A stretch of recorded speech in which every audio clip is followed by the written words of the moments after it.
there, it's Kevin with Deckbuilder.com here with a top 10 video that's a little bit different than top 10 videos I've done in the past. Since it's Thanksgiving, I would like to give my top 10 cards that I am most thankful exist in Magic the Gathering, because they all have a story to tell, and they all are a big part of why I love the game and why I continue to brew, and just a little bit of my origin stories of how I got into Magic the Gathering. So I hope you enjoyed this video, and without further ado, let's get on to our number 10. So on my number 10, I chose Null Chamber. The reason why I chose Null Chamber is it's one of those cards in Commander that no one knows about. And it's always fun to be playing a card that is overlooked and very powerful and extremely annoying, and just hilarity ensues when everyone has to read the cards and like, that exists? I can't believe it.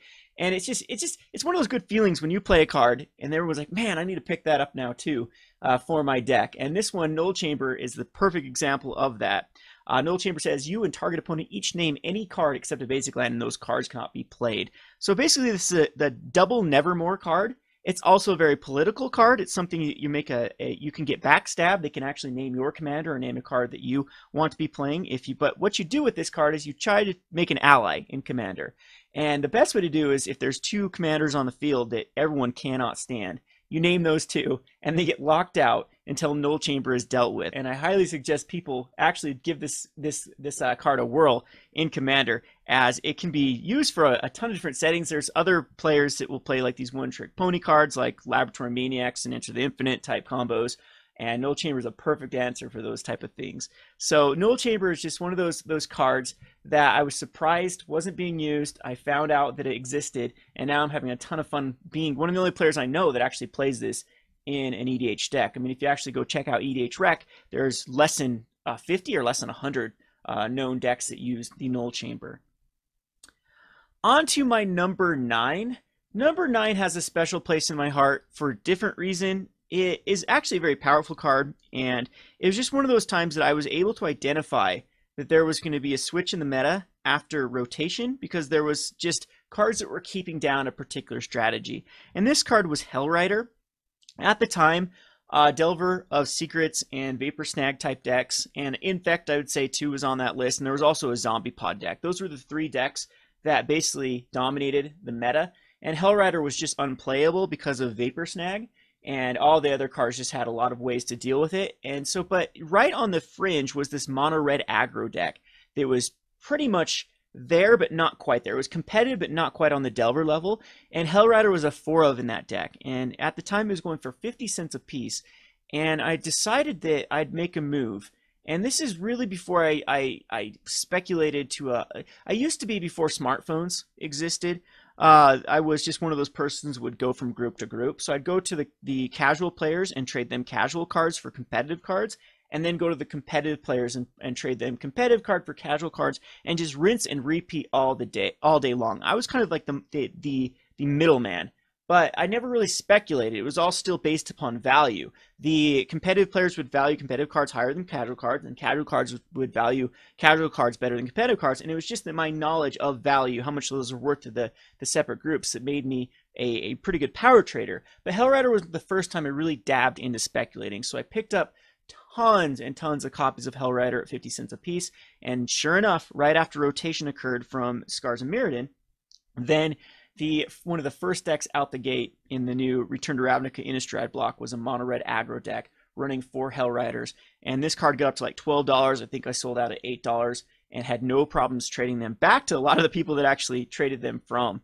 And so I'm thankful for Hellrider and cards like this that existed, because it's just one of the things I love so much in Magic the Gathering is the trading aspect, is the speculation aspect, is the market aspect, and it's kind of kept me going when I've been bored of the competitive different like for example, right now I'm not really into Modern. If a standard, and same thing a little bit of Standard, but I'd still be into the whole Market Monday, the whole speculation point, and we all have Hellrider to thank for that. On to my number 8. Number 8 is probably, I like to call, the most Kevin cards of Kevin cards. I love synergies that lead to sort of combos that don't end the game, and I also like to look for like hidden cards that a lot of people are overlooking. And speaking of hidden, this is Hidden Strings. I had a lot of fun with Hidden Strings during the Ravnica blocks. with cards like Young Pyromancer or Epic Experiment, Goblin Electromancer. And I was very sad to see this one go because I think that it has so much potential out there. Basically, it says you may tap or untap target permanent, then you may tap or untap another target permanent. And so it's almost like right there, you can get back your mana that you spent into it with the hidden strings. And then where you get the advantage is when you cipher it onto a creature, and then when it attacks and deals combat damage, then you can redo it. And so, of course, you can see the synergies with even untapping lands. If you reduce the cost of hidden strings or have a land that taps for more than 1 mana, you could actually net up mana, so it's kind of like a blue Anthem spell. And then, of course, with cards like Talrand or Young Pyromancer, this will create a bunch of tokens, and you just keep getting that advantage. Cypher was one of my favorite mechanics printed out of the Return to Ravnica block, and I think that they were really, really, really, really conservative with the mechanic, and Cypher and Hidden Strings is only one of the few only ones that I thought was playable. And so, I love this sort of card. These cards I like to joke are catnip for Kevin, because I just like to see, I can see the power level in them, and then it just takes me a while to then find the homes for this particular card. So I'd love to see this one reprinted in a master set in the future, or maybe Pop or ever pick this up because the power level is there. All right, on to number 7. This is also kind of an interesting little pick because a lot of people hate this card. It's actually banned in Modern. And the whole reason I love this card is not for the card. It's just for my opponents misevaluating how good the card was in my deck. And it was a filler card at the time. And it just, I guess this is just a representation of kind of know your deck strengths, know your opponent's deck strengths. Just be able to look beyond a card and see how it works in a deck and be able to make that assumption of whether or not it's something you need to deal with or whether or not you should actually put it in your deck. And I think I identified this little spike trend that they were going to just blow all of their removal on this and then leave my board open for my actual threats later on. And this was Deathrite Shaman. Deathrite Shaman, at the time I played this in the deck, I played this in a deck I called Jund Dredge. The whole theory behind Jund Dredge is you were going to get out either an Armed or Dangerous, or better than Armed and Dangerous was a Flesh Blood. And then you had cards like Jared, the Golgari Lord, and you also had there was an Asp that became a 10/10, and it was just all a Lotless Troll, a lot of cards that could get really, really big, and then you can cast the Flesh to Blood and kill them off. And so it was all about filling up your graveyard as well as establishing a big threat on board. And so I was down to like 3 more cards I needed in my deck. It was just like, I'd rather have creatures. I didn't want more removal, but there really just wasn't any creatures that I wanted in my deck because they just, as far as power level, they just were kind of dead. So I chucked in Deathrite Shamans. And again, at first it was just a filler. And then as I started refining the deck, it became one of my most powerful cards in the deck because it was the biggest Abrupt Decay target in the entire world, or Thoughtseize target, or you name it, Lightning Strike target. Was Lightning Strike in the format, or the equivalent to that? All of my opponents would see Deathrite Shaman, and they would immediately stop doing whatever they were doing to try to get rid of the Deathrite Shaman. And it was actually just pretty meh in my deck. This was a format without fetch lands.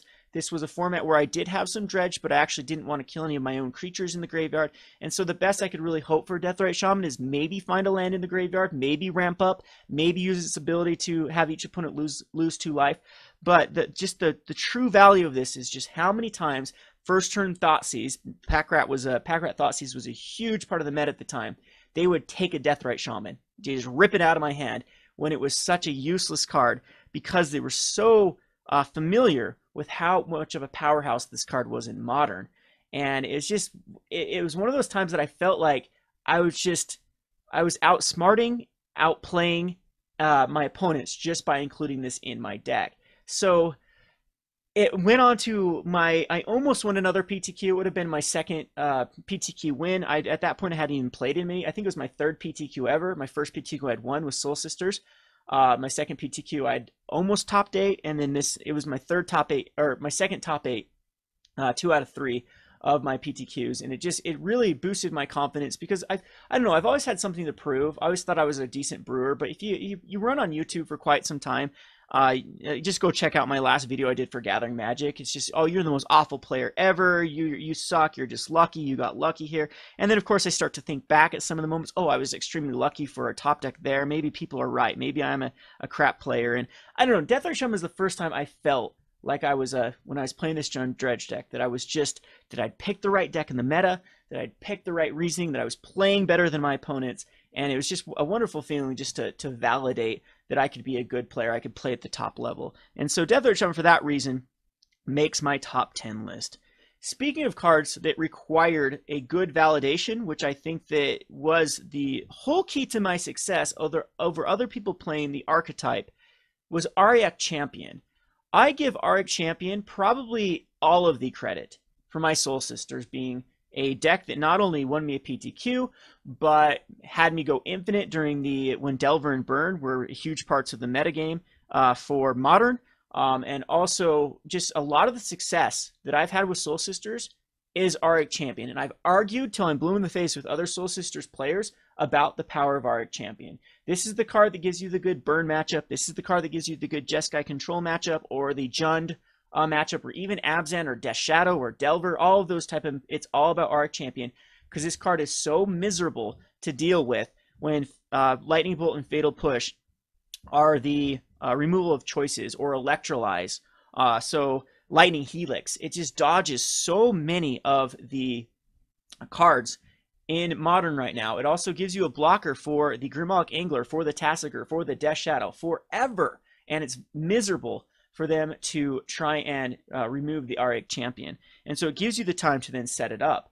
And so it's just being able to identify that in the meta. It has definitely been the key card for a ton of my matchups that I've won by sticking the Auriok Champion. I can even think of like Tron matchups where they had a lot of Pyroclasms and cards like that. The Auriok Champion just dodge and continues to give me value and value and value until I can grind out the game. So it's all about identifying. I would say even now, right now, where a couple people wrote articles about the Marionette Master deck that I put out, the 5-0 finish, and they were just ragging on Glint Sleeve Siphoner, or ragging on Glint Nest Crane, ragging on it, oh, it's gonna miss, it's gonna miss. And I'm like, well, you got to understand that the role it actually plays in the deck. You got to play the deck, you got to look at the mana base, you got to look at all these things. And yes, on paper, or on when you're like comparing it to matchups, a card like Auriok Champion doesn't look like it does a lot. A 1/1 for 2 mana, it's just inferior to other cards. No, this is the card that does exactly what your deck wants to do. On to my number 5. Number 5 is a card that I absolutely love because it is just the perfect example of a synergy card. And it was also the card that got me into Commander. I was just rummaging through like old binders trying to find a commander that just resonated with me. And I came on Teysa Orzhov Scion. And Teysa Orzhov Scion was perfect. It had the 2 synergy aspects: sacrifice 3 white creatures, remove target creature from the game, and whenever another black creature controls, put in the graveyard to put a 1/1 white spirit creature token. So it had like a combo element to it, had a huge synergy element, it had a lot of control element to it, which is what I felt like I needed in Commander. And I need to revive Teysa Orzhov Scion because I still think to this day it's the perfect commander for playgroups. It's not... You're not going to have, you can have those scenarios where you can have these crazy infinite combos. Think of like Darkest Hour here, or there's a lot of Nim's Death Metal type combos that, or yeah, tons of those type of things. Sun Titan combos that can work really well at Teysa Orzhov Scion. Phyrexian Altar, there's another perfect example. But the majority of the games of Teysa, I always feel like I'm in control. So it makes it hard, or makes it difficult for my opponents to exactly decipher what I'm trying to do. And it was the perfect commander for me. I had a ton of fun identifying combos with this card and actually playing the Teysa Orzhov Scion. So I would say this is the commander that got me into Commander. Now, years later, I have over 10 Commander decks and hours upon hours upon hours of playing Commander, and it's just a format that I enjoy. I really enjoy brewing. I found a good playgroup to play with, and so I'm thankful for Teysa Orzhov Scion introducing me into the format. On to my number 4. My number 4 is a recent one, and this is something that got me. This was what we like to call a slump buster.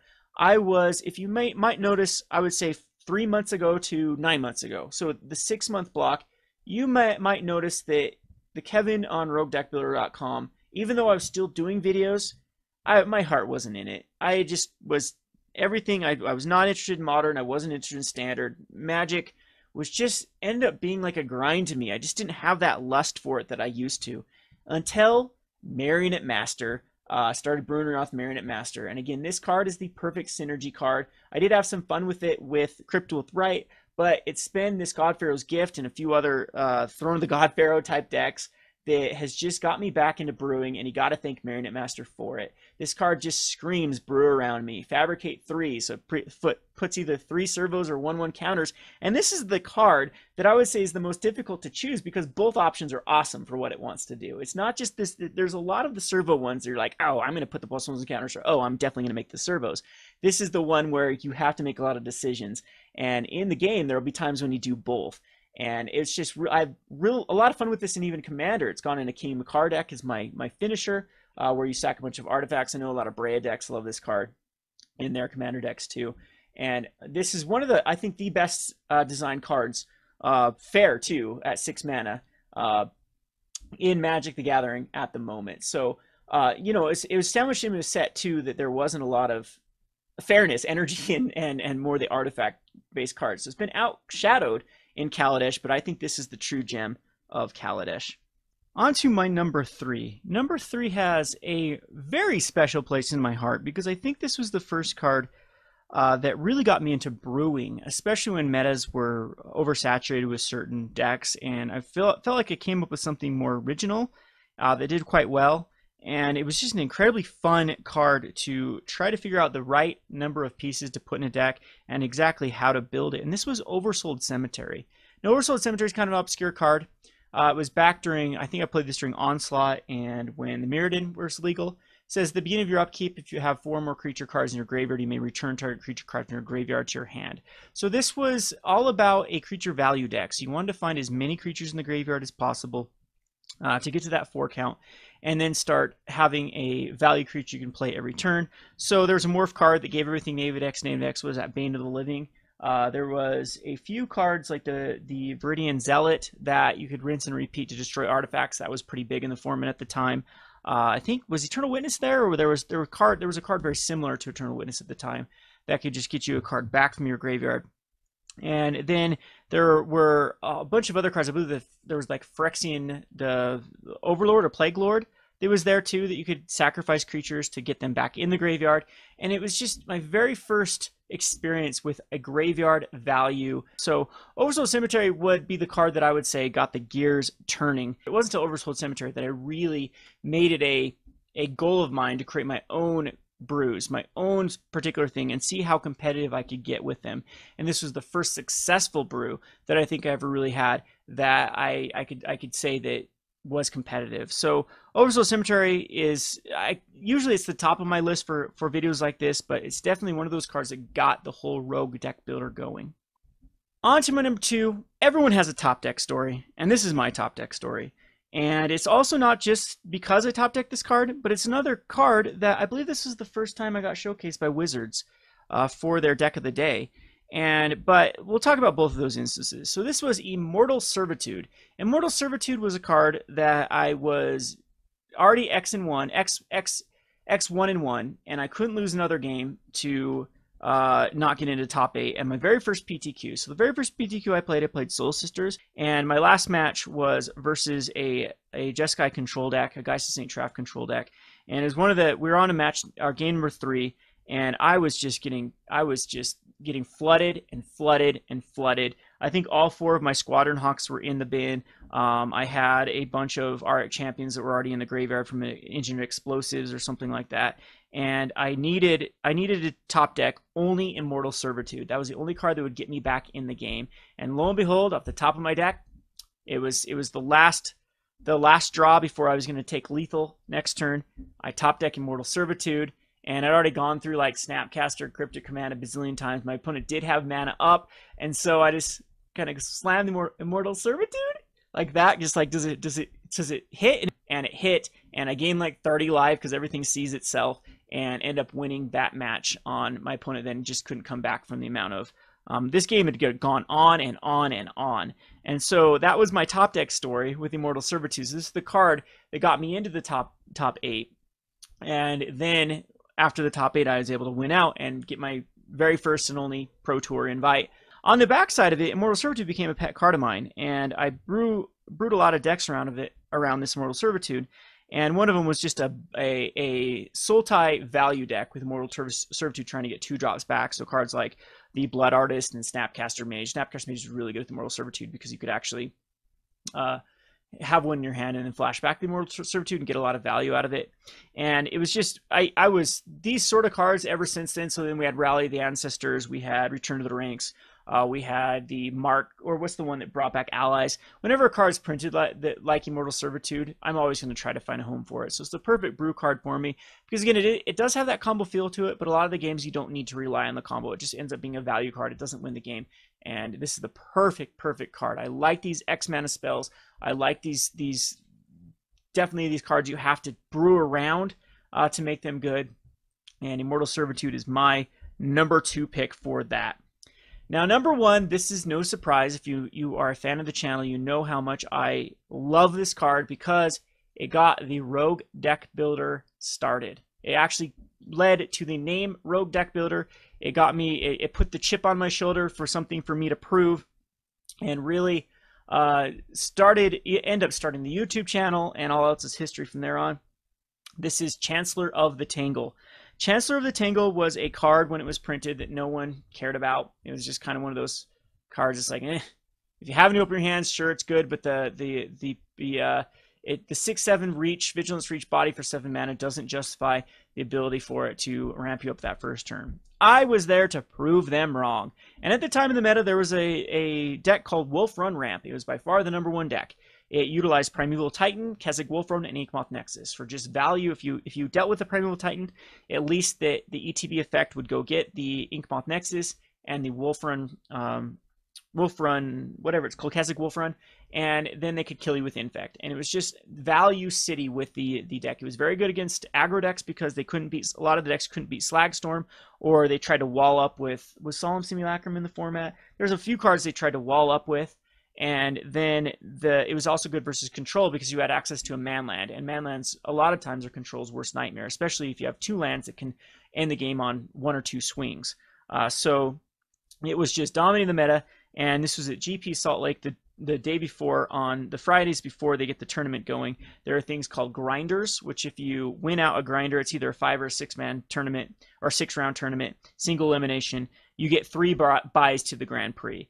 And so I'd sleeved up my Chancellor of the Tangle deck. The whole idea of the Chancellor of the Tangle deck was to go first turn, reveal it, throw out a Birds of Paradise and like an Avacyn Pilgrim, or there are 4 mana dorks in the format that were Chancellor of the Tangle. So there's Birds of Paradise, there was Llanowar Elves, and there was Avacyn Pilgrim, and then there's the Honorary Werewolf that if there were no spells cast, it flipped and it was able to add 2 green mana to your mana pool. So the idea was on turn 2 either to get out a Werewolf or 2 mana dorks. And then on turn number 2, you'd have 4 mana open, 4 mana available if you dropped a land, to cast either Sword of Feast of Famine or Sword of War and Peace that then can equip later on to like a Birds of Paradise. And it's just miserable for Slagstorm to try to deal with a card that's hooked up with Sword of War and Peace. Or you would have out a Hero of Bladehold, which had a 4 toughness and could also finish off the game within a few turns because it spit out tokens that then got Battle Cry.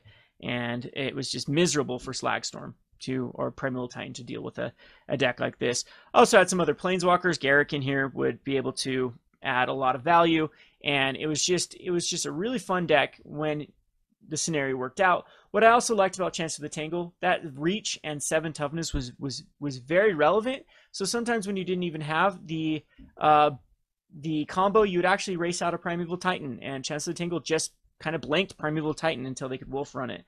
And it also could block the Inkmoth Nexus. So it ended up, there was some games where I just go the late game and Chancellor of the Tangle could be cast. It wasn't dead in my hand like some other decks that use Chancellor of the Tangle or try to cheat out mana.